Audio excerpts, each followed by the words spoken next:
نحمده ونصلي على رسوله الكريم أما بعد فأعوذ بالله من الشيطان الرجيم بسم الله الرحمن الرحيم رب اشرح لي صدري ويسر لي أمري واحلل عقدة من لساني يفقه قولي واجعل لي وزيرا من أهلي رب زدني علما اللهم فقهنا في الدين اللهم إنا نسألك علما نافعا وعملا متقبلا ورزقا طيبا اللهم انفعنا بما علمتنا وعلمنا ما ينفعنا وزدنا علما اللهم إنا نعوذ بك من علم لا ينفع ومن قلب لا يخشع ومن نفس لا تشبع ومن دعوة لا يستجاب لها اللهم فقهنا في الدين إلهي آمين ثم آمين.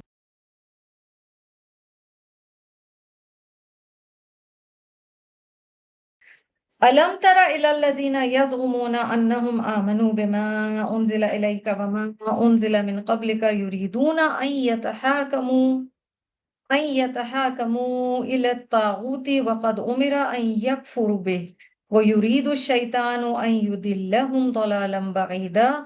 Have you not seen those who claim that they believe in what has been revealed to you and other prophets before you? Yet they desire that the judgment in their disputes be made by Taghut, though they were commanded to reject them. And Shaitan's wish is to lead them far astray into deep error.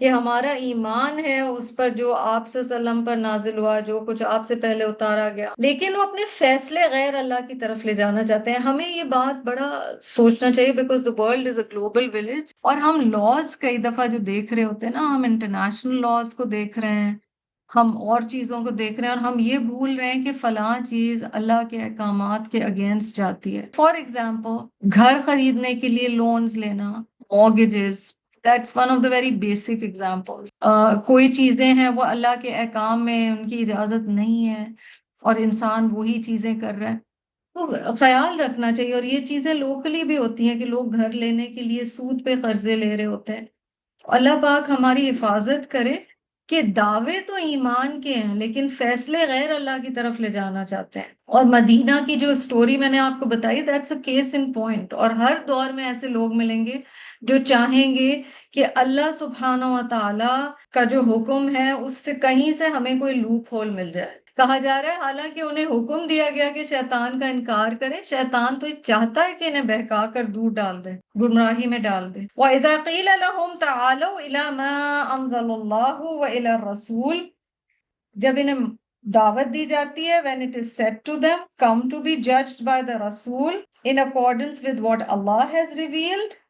رَأَيْتَ الْمُنَافِقِينَ يَصُدُّونَ عَنْكَ صُدُودًا. اب یہاں پہ word منافقین آ گیا جی. You see that the hypocrites show their utmost hesitation in coming to you. منافق کا دل ہی نہیں چاہتا کہ وہ کمانڈمنٹس کے لیے جائے. اگر آج کے زمانے میں خدا نہ خواستہ اب کسی کو ہم منافق کا فتویٰ نہ لگانا شروع کر دیں، بٹ فار ایگزامپل ایک سینیریو سوچئے کہ کوئی بات ہو رہی ہے اور اس میں کوئی آپ کی فرینڈ آ کے آپ کو کہتی ہے کہ ذرا سا یہ بھی دیکھ لو. مثلا ہم نے انہیریٹنس لاز پڑھے ہیں، ٹھیک ہے، وراثت کے قوانین. اب کوئی آ کے کہتی ہے یار تھوڑا سا دیکھ لو نا قرآن میں کیا ہے، کسی مفتی سے پوچھ لیتے ہیں. بندہ کہ نہیں نہیں بھائی مولوی تو کمپلیکیٹ کر دیں گے، ہمیں نہیں پوچھنا. I think I am doing the just thing. And basically a lot of it suits us. And what suits us, we want to do that.